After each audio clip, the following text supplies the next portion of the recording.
The letter from the Lakeview Heights HOA landed in my mailbox on a Tuesday morning, demanding I pay $15,000 for lake cleanup costs, and I almost choked on my coffee when I read it.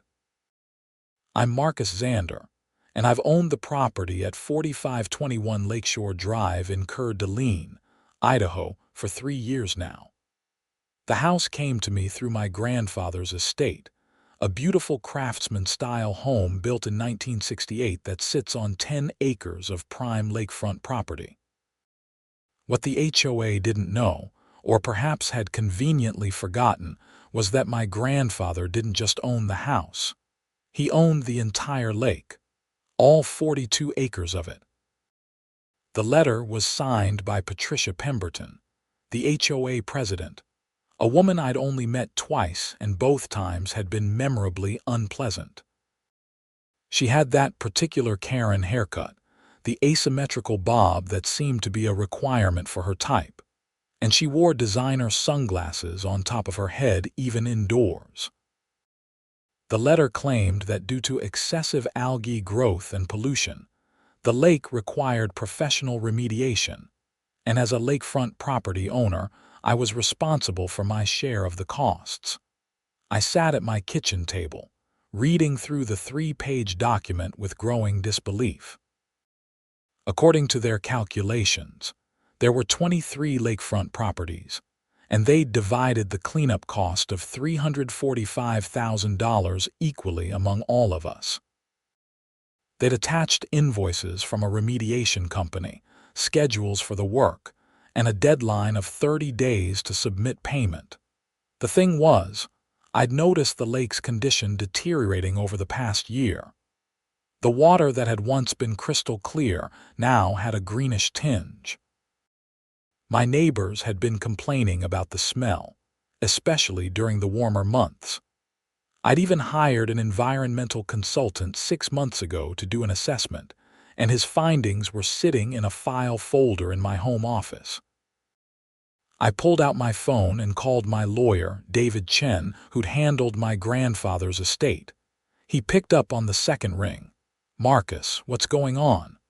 I need you to pull the property deed for my place, specifically the lake boundaries and ownership rights. Give me a minute." I heard him typing in the background. "Okay, I'm looking at it now. Your grandfather purchased the lake in 1965 from the original landowner, before any of the surrounding properties were developed. The deed clearly states you own the lake bed, water rights, and have full control over its use. Why?" "The HOA just tried to charge me $15,000 for lake cleanup," David laughed. "They're charging you to clean up your own lake. Apparently they think it's communal property. It's not. You own it outright. In fact, technically, all those lakefront homeowners have been using your property without permission.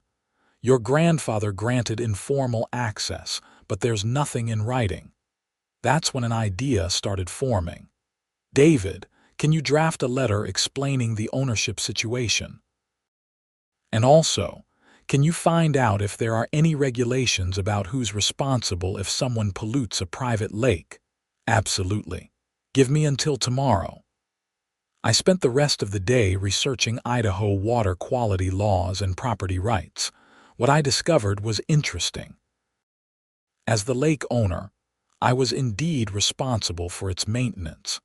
However, if others were polluting it, they could be held liable for damages. And based on the environmental assessment I'd had done, I had a pretty good idea where the pollution was coming from. The next morning, I drove around the lake's perimeter, something I hadn't done in months. The neighborhood had changed since I'd inherited the property. What used to be modest vacation homes had been torn down and replaced with McMansions.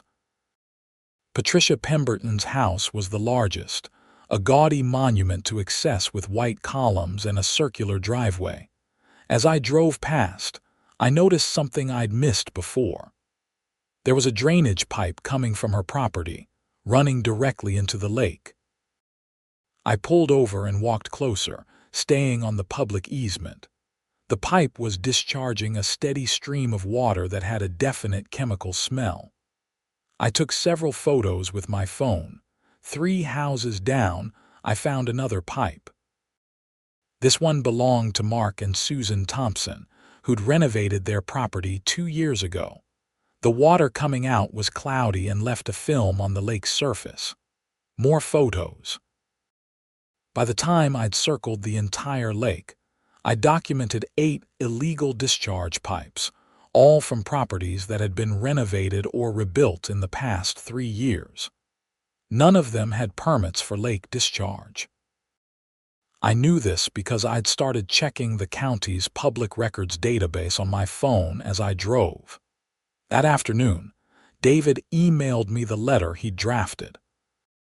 It was perfect, explaining in clear legal language that I was the sole owner of the lake, that the HOA had no authority to charge me for anything related to it, and that I would be investigating the sources of pollution with the possibility of legal action against responsible parties.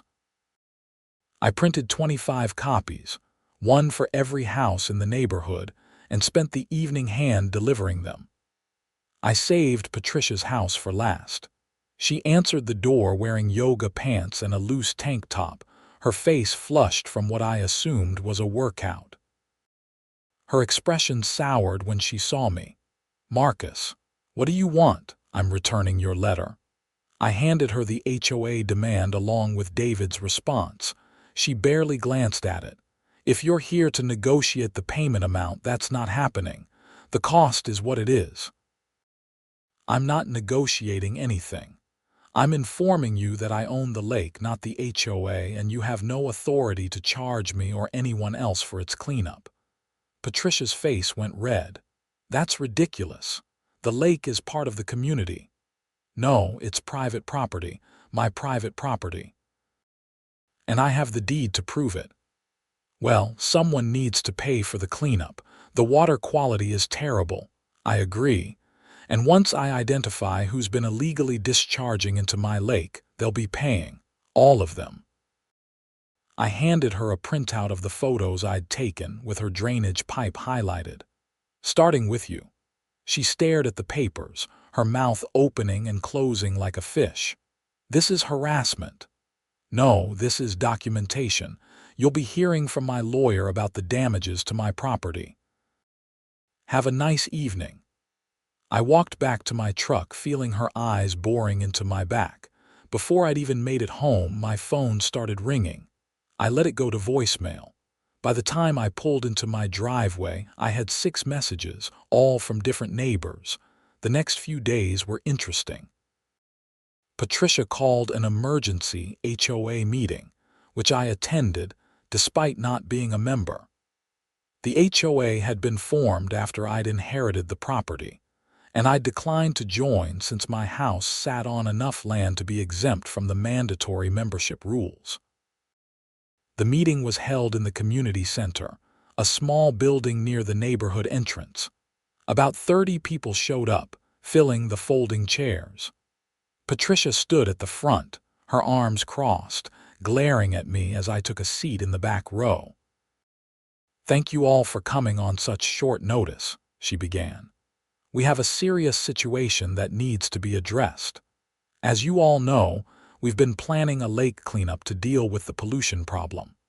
However, Marcus Xander has refused to pay his share and is making claims about owning the lake." An older man named Roger raised his hand.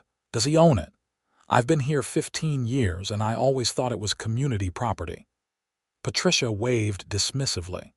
"His grandfather may have owned it decades ago, but these things change. Easements, community use, implied ownership. I've spoken with our HOA attorney, and he believes we have a strong case for shared ownership based on years of community use." I stood up.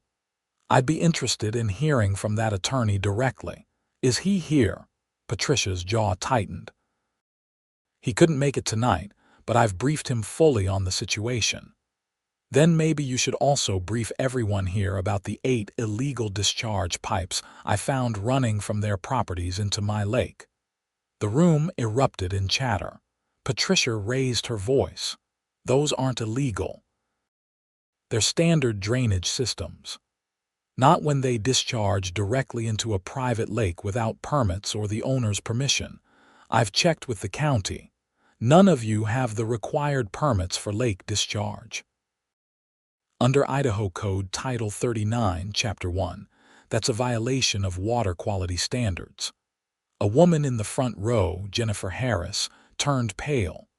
We just renovated our house last year. The contractor said the drainage was up to code. Up to county code for runoff to public waterways, maybe. Not for discharge into private property. There's a difference. Patricia slammed her hand on the podium. This is absurd. You're trying to bully this community because you don't want to pay your fair share. My fair share of cleaning up pollution that you all caused. I don't think so. And speaking of bullying, let's talk about how you sent demand letters without verifying ownership, without investigating the actual cause of the pollution, and without any legal authority to do so. Roger stood up. Hold on. If Marcus owns the lake and we've been dumping runoff into it, couldn't he sue us? Yes, I said simply. He could. The room went silent. Patricia looked like she wanted to strangle me. This is extortion. No, this is property rights. I'm willing to work with everyone here to fix the pollution problem, but it starts with acknowledging the facts. I own the lake. You don't.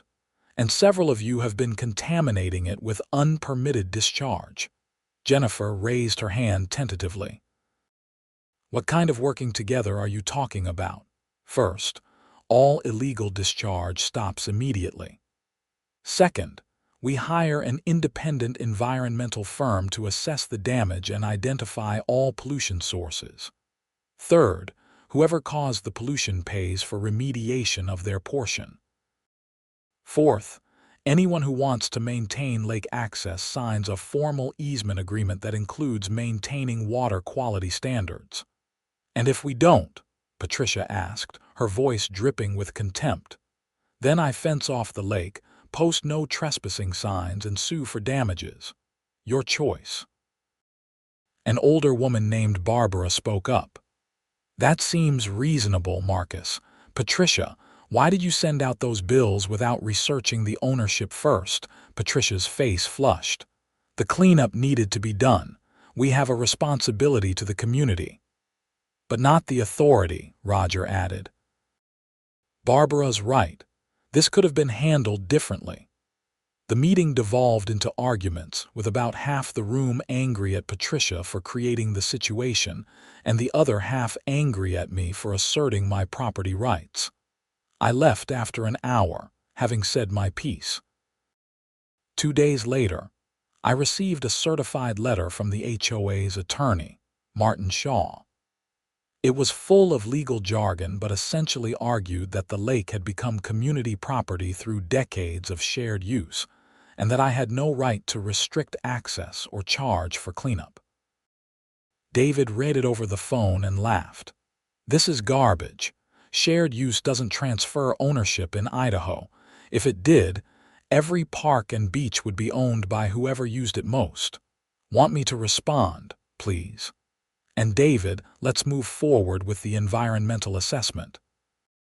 Get that firm from Boise, the one that did our initial report. I want a comprehensive analysis of every pollution source. It's going to be expensive. I know.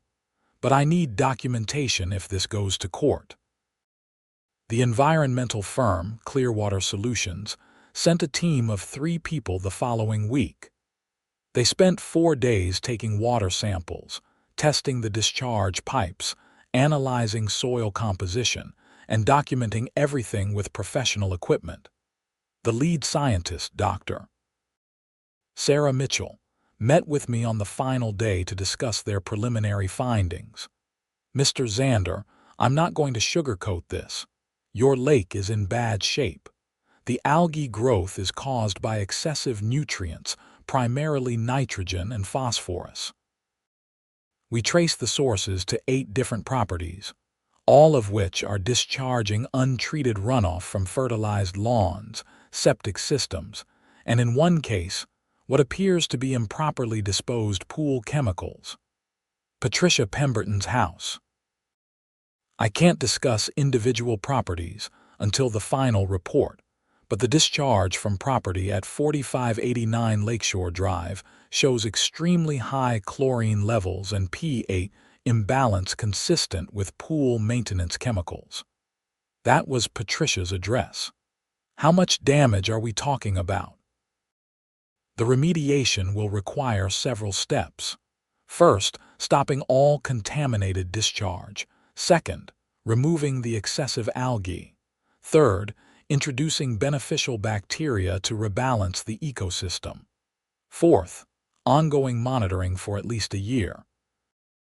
Rough estimate, you're looking at $200,000, possibly more. I whistled. That's a lot. Yes, but the good news is that we can definitively identify each property's contribution to the problem. That means you can pursue proportional liability, meaning they each pay their share of the damage they caused. Exactly. We'll have percentage breakdowns in the final report. How long until I have that? 2 weeks. I thanked her and walked back to my house, my mind churning. $200,000 was more than I'd expected, but if it could be split among the responsible parties, it was manageable. The question was whether they'd pay willingly or if I'd have to sue. The next day, I found Patricia's car blocking my driveway when I returned from the hardware store. She was sitting behind the wheel talking on her phone. When she saw me, she got out, still holding the phone to her ear. "I have to call you back," she said, then focused on me. "We need to talk. You're blocking my driveway. This whole situation has gotten out of hand. The neighborhood is in chaos. People are fighting. Property values are going to tank if word gets out about pollution. Then maybe you shouldn't have tried to charge me for cleaning up your mess." Patricia took a deep breath, visibly trying to control her temper. "What if we start over? The HOA will organize the cleanup, get proper permits for the discharge systems, and we'll all contribute fairly. Based on who caused what damage, based on lakefront footage. No, that's not fair. You're right, it's not.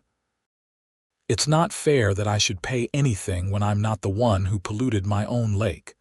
The environmental assessment will show exactly who contributed what. Those people pay proportionally. That's fair. You know I can't afford that. None of us can." I looked at her massive house, the BMW in her driveway, the designer purse she was carrying. "Then you should have thought about that before dumping pool chemicals into my lake." Her face went hard. "You're going to regret this." Is that a threat? It's a promise. This neighborhood has lawyers, money, and influence. You're not going to bully us. I'm not the one who sent fraudulent bills or violated environmental regulations. Now move your car." She got back in the BMW and backed out with enough speed to leave tire marks on the road. I watched her go, feeling a knot of tension in my stomach. I'd dealt with difficult people before, but Patricia had a particular kind of aggressive entitlement that worried me. That worry proved justified 3 days later, when I found my mailbox knocked off its post, lying in the ditch. The next morning, someone had egged my truck. 2 days after that, I woke up to find my fence spray painted with the word thief. I called the police and filed a report, though I doubted anything would come of it. Deputy Williams took photos and asked if I knew who might have done it. I have suspicions, but no proof. The HOA dispute, you heard about that, small town. Everyone's heard about it. My advice, get security cameras and document everything. I took his advice. That afternoon, I installed 6 security cameras around my property, covering all approaches to the house, the driveway, and the lakefront. The system uploaded to cloud storage, so even if someone destroyed the cameras, the footage would be saved. Good thing I did. 2 nights later, at 2:17 a.m., the cameras caught Patricia and another woman, whom I recognized as her friend Denise, attempting to pour something into the lake from my dock. The night vision showed them carrying a large container down to the water. I called 911 immediately. "This is Marcus Xander at 4521 Lakeshore Drive. I have 2 people trespassing on my property, attempting to dump something into the lake. Are they still there?" "Yes, I'm watching them on my security cameras right now. Officers are on their way. Stay inside and don't confront them." I watched the monitor as Patricia and Denise struggled with the container. They managed to pour about half of it into the lake before headlights appeared on the road. They abandoned the container and ran back toward Patricia's house, but it was too late. Deputy Williams and another officer intercepted them. I went outside as the deputies were putting Patricia and Denise in the back of the patrol car. The container they'd left behind was labeled fertilizer in large letters. Deputy Williams photographed it, then looked at me. "This is escalating. I'm going to need copies of your security footage. I can email it right now." He nodded toward Patricia in the car. "She's claiming she was trying to help clean the lake. At 2 in the morning, with fertilizer, that would make the algae problem worse. That's what I figured. We're taking them in for trespassing and attempted vandalism. You'll need to come by the station tomorrow to give a formal statement." I watched as they drove away. Patricia's face twisted with rage through the car window. Denise looked like she was crying. The next morning, the story was all over town. Small towns being what they are, everyone knew about Patricia's arrest within hours. My phone rang constantly, neighbors wanting to know what happened, reporters from the local paper asking for interviews, and David calling to say he'd heard from Patricia's lawyer. "They want to settle," David said. "Everything. The lake cleanup, the pollution damages, all of it." "What are they offering?" "They'll pay for the environmental remediation in full, sign whatever easement agreements you want, and install proper filtration systems for all the discharge pipes. In exchange, you don't press charges for the attempted vandalism." "What about the harassment?" "The egged truck, the spray paint. They're denying that was them." "Of course they are. Marcus, it's a good offer. You get everything you wanted without going to court. Accept accountability for what Patricia did. She was arrested. That's going on her record. And the HOA is removing her as president. Roger is taking over. That got my attention." "Really?" "There was an emergency vote last night. Unanimous. Patricia's facing criminal charges and the HOA doesn't want to be associated with her anymore." I thought about it. The goal had never been revenge. I just wanted my lake cleaned up and protected. "What about the others who were polluting? Are they all on board with this?" "Yes. Roger got all 8 property owners to agree. They're pooling resources to pay for it. And the permits for the discharge systems already applied for. They hired an engineering firm to design proper filtration. No more direct runoff into the lake." It was hard to argue with results. "Okay, but I want a clause that if anyone violates the water quality standards in the future, they're individually liable for damages. And the easement agreements need to be binding on future property owners." "Done. I'll draft everything and send it over." The next few days were a whirlwind of paperwork. Roger turned out to be a reasonable guy, a retired civil engineer who understood property rights and environmental regulations. He came to my house with a bottle of wine and an apology. "I should have questioned Patricia's numbers when she first proposed the cleanup," he said. "I assumed she'd done her homework. Turns out she just wanted to spread the cost around without researching who actually owned what. Seems to be a pattern with her. She's always been controlling, but this crossed a line. The criminal charges are serious. Her lawyer is trying to get them reduced, but trespassing and attempted environmental vandalism aren't small things. What was she thinking? That making the lake worse would somehow help her case. Roger shook his head. I think she was trying to create a crisis that would force you to accept the HOA's authority. If the lake got bad enough, you'd have to let them fix it. She didn't think past that. That's insane. That's Patricia. We signed the settlement agreement 2 weeks later. All 8 property owners who'd been illegally discharging into the lake contributed to a fund that would pay for the cleanup. Patricia's share was the largest, 38% based on the environmental assessment's findings. Her pool chemical discharge had been the single biggest contributor to the problem. The remediation began in early June. Clearwater Solutions brought in equipment to remove the excessive algae, treat the water, and introduce beneficial bacteria. It took 6 weeks, but gradually the lake began to clear.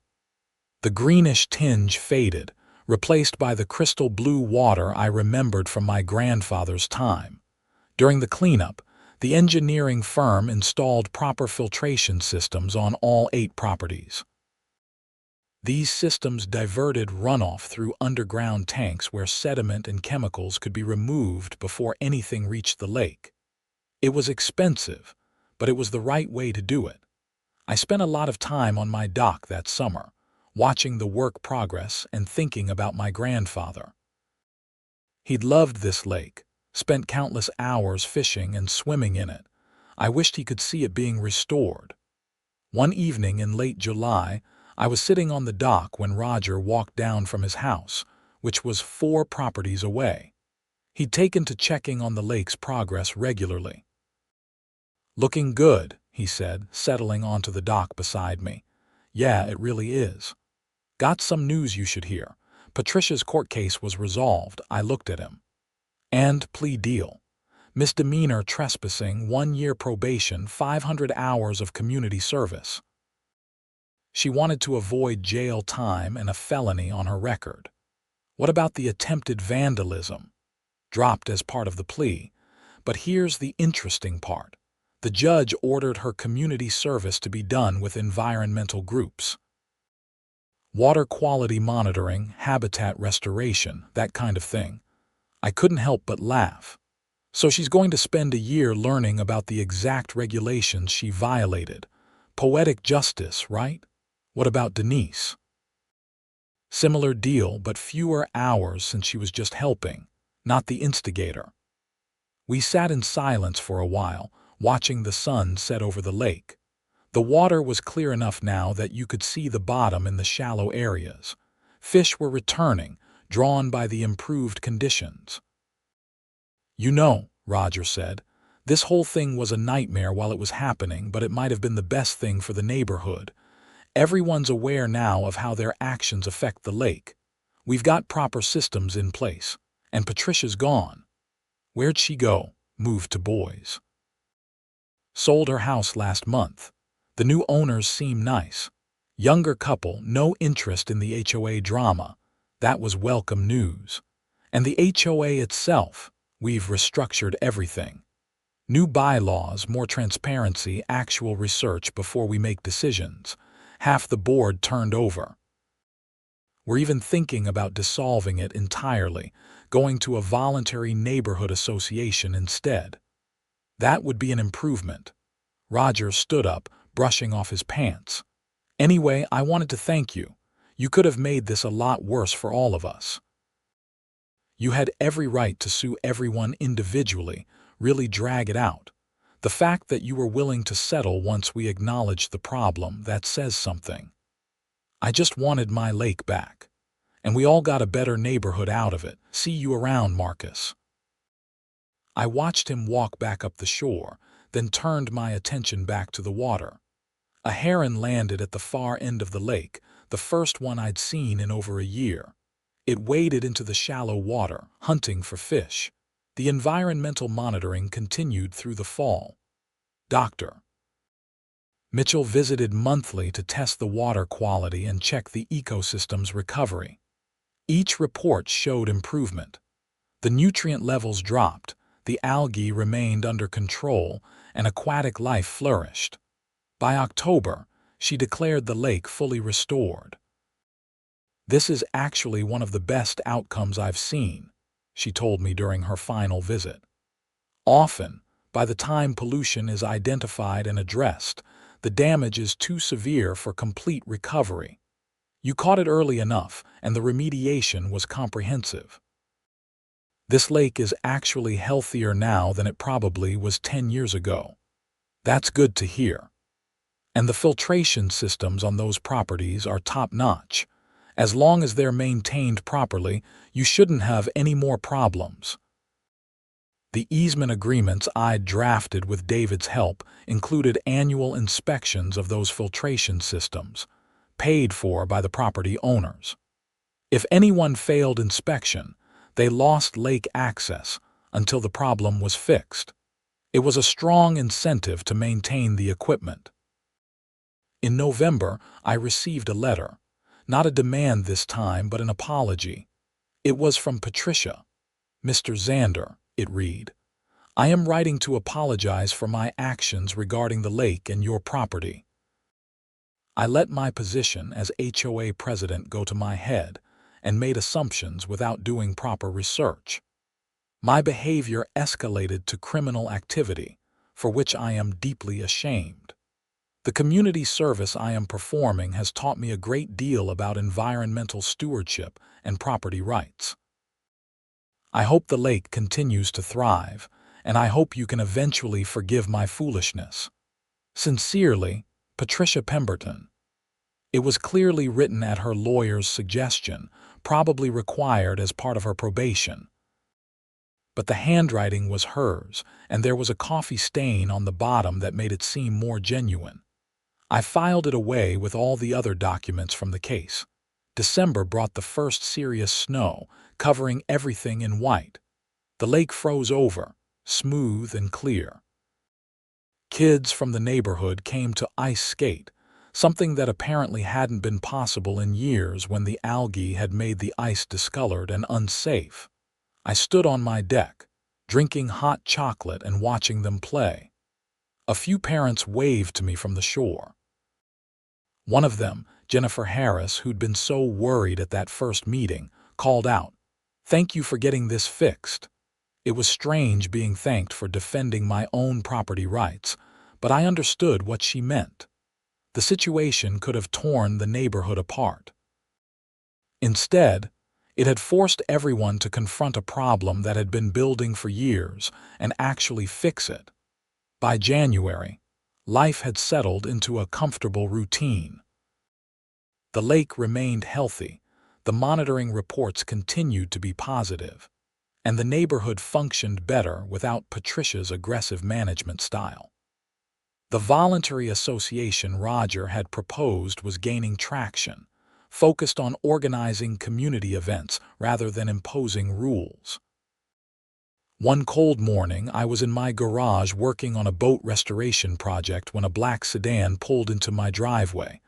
A man in a suit got out, carrying a briefcase. I didn't recognize him. "Marcus Xander, that's me. I'm James Peterson, attorney for the Pemberton estate. Do you have a few minutes, estate? Is Patricia okay?" "Oh, yes, sorry, poor word choice. I represent Patricia Pemberton. She's asked me to deliver something to you." He opened his briefcase and pulled out a cashier's check. "This is reimbursement for the damage to your property. The egged vehicle, the spray-painted fence, the destroyed mailbox. Mrs. Pemberton has taken responsibility for those incidents and wants to make restitution." I looked at the check. $5,000, more than the actual damage had cost to repair, which I'd done myself mostly. "She didn't have to do this. It wasn't part of the settlement." "No, but it's part of her probation requirements, making amends to those she's harmed.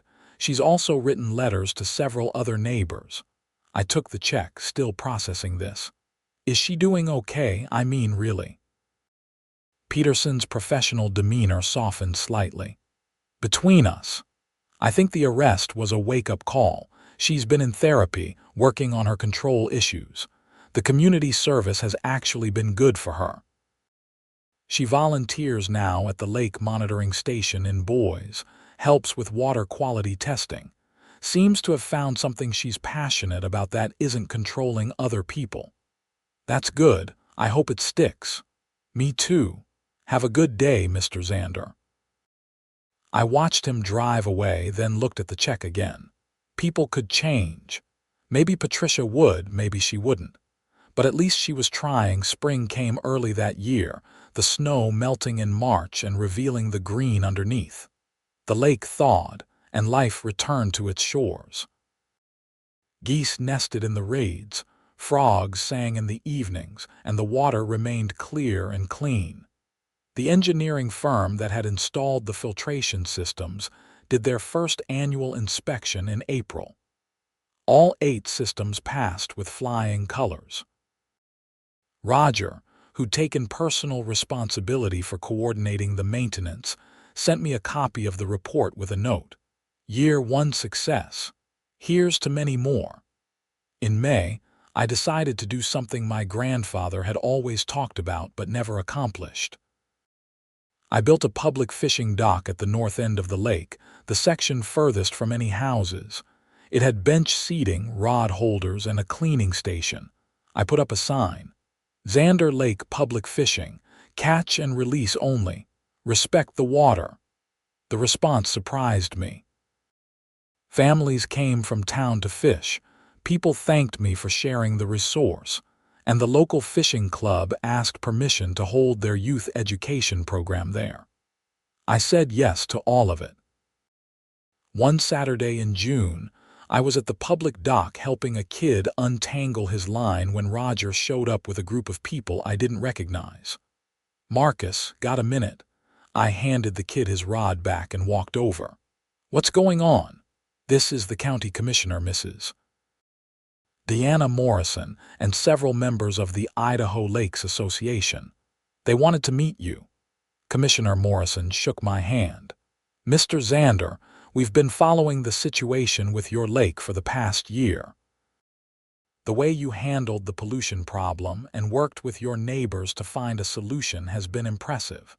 We'd like to feature your lake as a case study in property stewardship. I'm not sure I understand.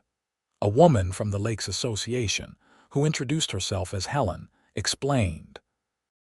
Private lake ownership is common in Idaho, but conflicts over use and maintenance are also common.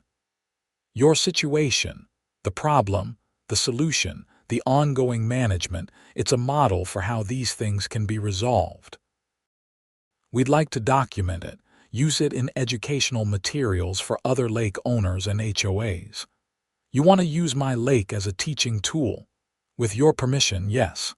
I thought about Patricia, about the mess this could have become, about how it turned out instead. Sure. If it helps other people avoid the same problems, I'm all for it. They spent the next month interviewing me, talking to Roger and the other neighbors, reviewing the environmental reports, and photographing the lake and filtration systems. The resulting case study was published in the association's quarterly magazine and on their website. It got picked up by property rights groups and environmental organizations, leading to a few news interviews and more attention than I ever wanted. But something good came from it. I started getting emails from other private lake owners facing similar problems. Some were being pressured by HOAs or local governments to give up ownership. Others had pollution issues but didn't know how to address them. I connected them with David with Dr. Mitchell and Clearwater Solutions, with the resources they needed to protect their property. One email particularly stood out. It was from a woman in Montana whose grandfather had also left her a lake, and her HOA was trying the same tactics Patricia had used. I talked to her on the phone for an hour, walking her through everything I'd learned. The key is documentation, I told her. Get the deed, get an environmental assessment, get everything in writing, and don't let them bully you into giving up your rights. If you own it, you own it. But what if they sue? Then you fight it. Property rights exist for a reason. And honestly, most HOAs back down once they realize they don't have a legal leg to stand on. They're counting on you not knowing the law. She thanked me profusely and promised to keep me updated. 3 months later, she emailed to say her HOA had backed off completely after her lawyer sent them the ownership documentation and notice of potential countersuit for harassment. By summer's end, I'd helped 5 different lake owners navigate similar situations. It felt good, like something positive had come from the nightmare with Patricia and the HOA. In August, I got a surprise visitor. Patricia herself, driving a modest sedan instead of the BMW. She looked different. Less makeup, simpler clothes, her hair grown out past the Karen cut into a more natural style. "I know I'm probably the last person you want to see," she said when I answered the door. "What can I do for you? I heard you've been helping other people with lake property disputes." I wanted to say thank you for that and to apologize again. In person this time, not through a lawyer. "You want to come in? I just made coffee." She looked surprised but followed me inside. We sat at my kitchen table, the same table where I'd read her demand letter all those months ago. "I've been working at the Boys Lake Monitoring Station," she said. "It's part of my community service, but I've kept doing it even after my hours were done. I'm actually good at it. Testing water, identifying problems, working with lake owners to fix issues. It's like I found something I'm actually good at that doesn't involve controlling people." "That's great, Patricia. Really. I've been learning about lake ecosystems, pollution sources, remediation techniques, and I keep thinking about how badly I screwed this up. If I just researched the ownership first, asked questions, worked with you instead of against you, we could have fixed the problem a year sooner. The lake wouldn't have gotten as bad. Nobody would have needed to be arrested." Probably true. I let the power of being HOA president go to my head. I thought I knew best, that my authority meant I could make decisions for everyone. I was wrong and I'm sorry. I studied her face. She seemed genuine, humbled in a way the old Patricia never had been. "I appreciate the apology, and I'm glad you found something positive in all this. Can I ask what made you fight back? A lot of people would have just paid the bill to avoid conflict. My grandfather loved that lake. He spent decades taking care of it. When I inherited it, I inherited that responsibility. I wasn't going to let anyone damage it or take it away, even if fighting was harder than giving in." Patricia nodded slowly. "He raised you right. My parents raised me to always be in charge, always be on top. Took me 46 years to learn that's not the same as being right." She finished her coffee and stood to leave. "Thank you for hearing me out, and thank you for what you're doing to help other people. You're making a real difference." After she left, I sat on my deck watching the lake. The sun was setting, painting the water in shades of orange and pink. A pair of loons called to each other from the far shore. The air smelled clean, with no hint of the algae stench that had plagued us the year before. My phone buzzed with an email from David. The Idaho Lakes Association wanted to give me an award for property stewardship at their annual conference in September. I laughed and typed back, "Only if I don't have to give a speech." His response was immediate, "No promises." September arrived with cooler temperatures and changing leaves. The conference was in Sun Valley, at a resort I couldn't have afforded if they weren't paying for it. 200 people attended, mostly lake owners, environmental professionals, and local government officials. Commissioner Morrison presented the award, a glass plaque with a lake etched into it and the words "Excellence in Lake Stewardship." I did have to give a speech, though I kept it short. "I'm not an environmental expert or a legal scholar," I said. I'm just a guy who inherited a lake and wanted to take care of it the right way. The real heroes are people like Dr. Mitchell, who do the science, lawyers like David Chen who protect property rights, and neighbors like Roger who choose cooperation over conflict. I just got lucky to have good people around me when I needed them. The applause was generous. Afterwards, dozens of people wanted to talk, to ask questions, to share their own lake problems. I handed out contact information for Clearwater Solutions, for David's law firm, for the resources that had helped me. One conversation stood out. An elderly man named William approached me near the end of the evening. "Your grandfather was George Xander. You knew him." "We served together in Vietnam.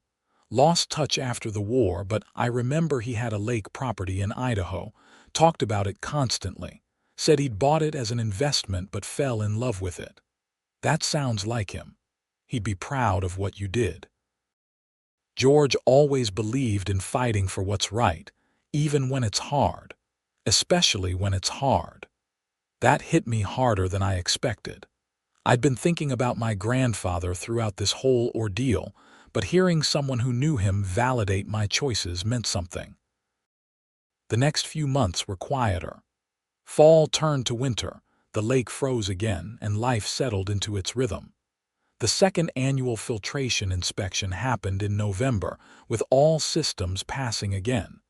The lake's health remained excellent according to Dr. Mitchell's quarterly monitoring. In December, I received a letter from the county. They were creating a new lake management program based on the model from my situation. Property owners with pollution problems could get help identifying sources, applying for grants to install filtration systems, and mediating disputes with HOAs or neighbors. The program was called the Clear Lake Initiative, and they wanted to use my lake as the demonstration site for training new environmental assessors. I agreed, with the condition that any visits be scheduled in advance and not interfere with public fishing access. They readily accepted. Christmas came, and Roger organized a neighborhood party at the community center. The voluntary association he'd formed had 23 member families, everyone who lived around the lake. They dropped the mandatory fees, the heavy-handed rules, and the enforcement theatrics. Instead, they focused on organizing events, maintaining the community center, and sharing information about lake maintenance. At the party, Jennifer Harris approached me with a gift, a framed photo of the lake taken from her deck at sunrise. "Thank you for not giving up," she said. "I know it must have been tempting to just fence it off and tell us all to leave. The thought crossed my mind. But you didn't. You found a way to fix the problem and keep the community together. That took character." The new year brought new challenges. One of the lakefront properties sold to a developer who wanted to subdivide it and build 3 houses. Roger called an emergency association meeting to discuss it. "The property is 2 acres, he explained. "County zoning allows 1 house per half acre in this area. Technically legal, but it would mean 3 more filtration systems, 3 more potential pollution sources, and a lot more people using the lake." "Can we stop it?" Jennifer asked. "No," I said. "It's their property, their right to develop it within the zoning laws. But we can work with the developer to make sure it's done right." I met with the developer, a woman named Catherine who ran a sustainable building company out of Coeur. She was actually enthusiastic about the lake protection measures. "I'd planned to include filtration systems anyway," she said. "Building eco-friendly homes is my brand. Having this lake as a selling point, with documented water quality and proper environmental controls, that's valuable." We worked out an agreement. Catherine would install state-of-the-art filtration systems on all 3 properties, include lake protection covenants in the property deeds, and contribute to the ongoing monitoring fund. In exchange, The future homeowners would get lake access easements. The houses were built the following summer, modern designs that fit surprisingly well with the neighborhood's aesthetic. All three sold quickly to families who appreciated the lake access and environmental stewardship. By the second anniversary of Patricia's demand letter, the lake had become a regional success story. The case study had been cited in 3 court cases involving HOA overreach. The Clear Lake Initiative had helped 12 other private lake owners resolve pollution issues. And my lake was healthier than it had been in decades.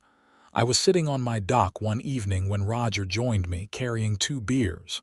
"Thought you might want one." "Thanks." We sat in comfortable silence watching the sunset. Finally, Roger said, "You know what I realized?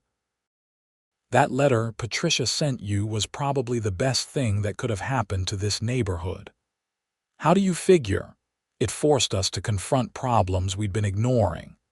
The pollution, the HOA dysfunction, the lack of proper lake management. If she hadn't been so aggressive about it, we'd have kept limping along until something worse happened." Silver lining, I guess. More than that. We've got a cleaner lake, a better neighborhood association, and a model that's helping people across the state. All because Patricia tried to charge you for cleaning up her own mess, I laughed. When you put it that way. Have you heard from her lately? Christmas card. She's still doing lake monitoring in Boise, apparently got certified as a water quality technician. Good for her. Everyone deserves a second chance.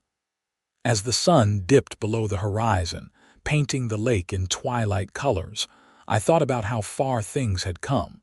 From a fraudulent demand letter to a regional model for lake stewardship. From neighborhood conflict to community cooperation. From pollution and decline to health and sustainability.